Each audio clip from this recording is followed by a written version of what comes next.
नमस्कार किसान साथियों, बीके न्यूज़ यूट्यूब चैनल पर आपका स्वागत है। लहसुन के ताज़ा भाव तेजी मंदी रिपोर्ट सबसे पहले पाने के लिए चैनल को सब्सक्राइब जरूर कर लें।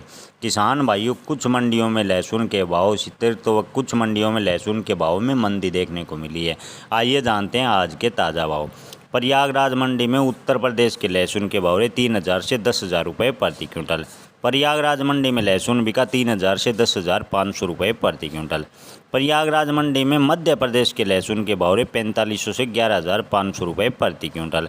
बात करें आगरा की तो लहसुन के भाव 4,000 से 11,800 रुपये प्रति क्विंटल।